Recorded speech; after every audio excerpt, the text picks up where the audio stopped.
Selamat pagi saudara-saudariku terkasih. Renungan Pekan Biasa ke-33. Hari Selasa 15 November 2022 bersama saya Feni Luvina dari Paroki Santo Marinus Yohanes Kenjeran, Surabaya. Marilah kita berdoa. Dalam nama Bapa dan Putra dan Roh Kudus. Amin. Allah Bapa Maha Rahim, bersabdalah pada kami mengenai kuasa kasih-Mu yang menyelamatkan. Semoga hati kami senantiasa terarah kepadamu dan kami beroleh rahmat untuk menjalankan firman-Mu. Dengan pengantaraan Tuhan kami Yesus Kristus yang hidup dan berkuasa bersama Dikau dalam persatuan dengan Roh Kudus, Allah sepanjang segala masa. Amin. Marilah kita siapkan hati dan pikiran kita untuk mendengarkan Injil Suci menurut Santo Lukas, bab 19 ayat 1-10.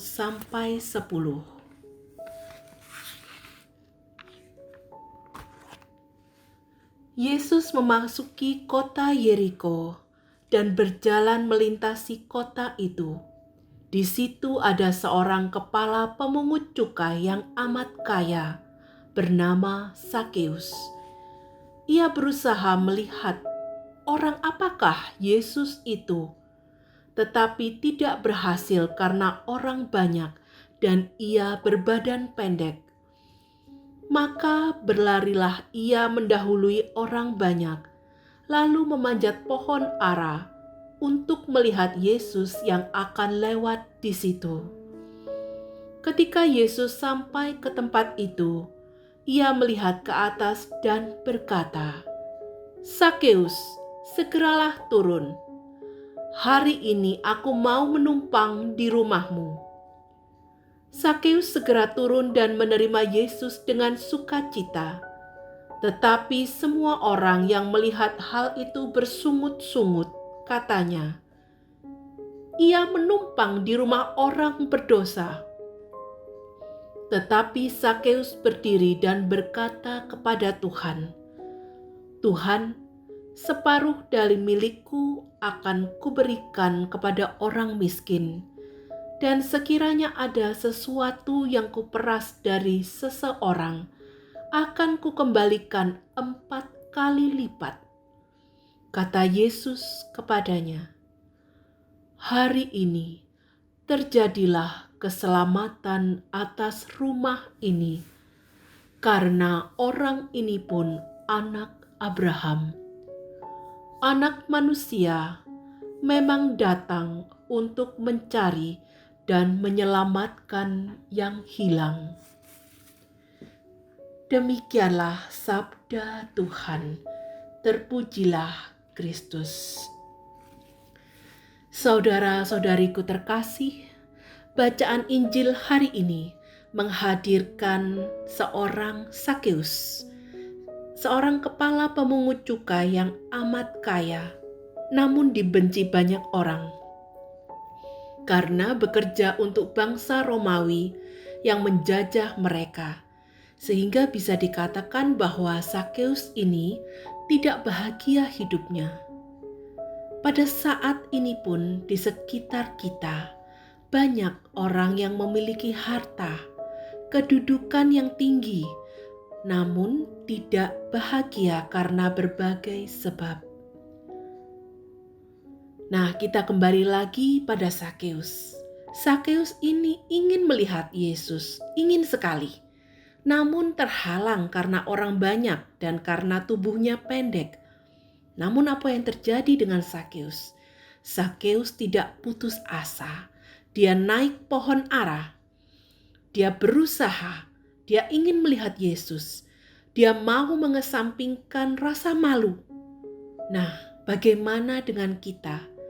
Apakah kita juga akan berusaha dengan berbagai cara supaya kita bisa menjumpai Tuhan? Untuk bisa mengalami Tuhan, memang ada harga yang harus kita bayar. Kita perlu keluar dari zona nyaman. Seperti Sakeus yang berusaha memanjat pohon ara untuk bisa melihat Yesus. Yesus lalu berhenti. Berarti Allah mengambil inisiatif untuk menemui orang berdosa, untuk menemui umatnya, untuk menemui Sakeus, untuk menemui kita, seperti firman-Nya, "Bukan kamu yang memilih aku, tetapi aku yang memilih kamu." Keselamatan murni datang dari inisiatif Allah. Nah, Yesus pun lalu memanggil Sakeus dengan nama, Sakeus. Berarti sebuah penghargaan untuk Sakeus. Yesus menghargai, Yesus menghormati Sakeus sebagai seorang pribadi. Tidak melihat kelemahannya, tidak melihat kekurangannya. Yesus pun menyuruh Sakeus turun. Nah, panggilan Yesus pada Sakeus untuk turun dari pohon ara ini juga berarti panggilan untuk kita semua. Supaya kita dipanggil turun dari ketinggian hati kita. Mau menanggapi tawaran Kristus dan menerimanya dengan sukacita. Nah, ketika itu yang terjadi bahkan lebih dari itu. Yesus ingin menumpang di rumah Sakeus. Berarti Allah juga ingin tinggal bersama dengan kita semua. Meski kita ini orang berdosa, meski kita ini orang yang masih berulang kali mengecewakan Tuhan, meskipun kita punya kelemahan, namun Allah ingin tinggal di dalam hati kita, di dalam hati saya dan di dalam hati Anda. Sungguh sukacita untuk Sakeus. Ketika Sakeus turun dan menerima Yesus di rumahnya, orang banyak itu bersungut-sungut mengadili Sakeus. Katanya ia menumpang di rumah orang berdosa. Nah, kita pun demikian. Saudara-saudariku terkasih, kita seringkali mengadili, menghakimi orang lain yang ingin berubah, orang yang ingin bertobat. Seringkali kita hakimi, oh dulu dia perilakunya seperti ini. Sehingga tidak sadar kita pun menghambat jalan keselamatan Tuhan. Nah, bagaimana dengan Sakeus? Sakeus dihakimi, diadili seperti itu, dia tidak marah. Karena dia sudah mengalami sukacita, sudah mengalami perjumpaan dengan Tuhan. Dan itu menutupi segala sesuatu. Bahkan Sakeus mau berbagi, setengah hartanya akan diberikan untuk orang miskin dan mengembalikan 4 kali lipat pada orang yang diperas.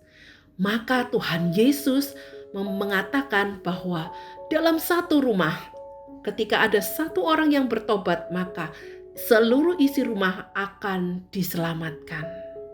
Sungguh sukacita, betapa Allah baik, betapa Allah Maha Rahim.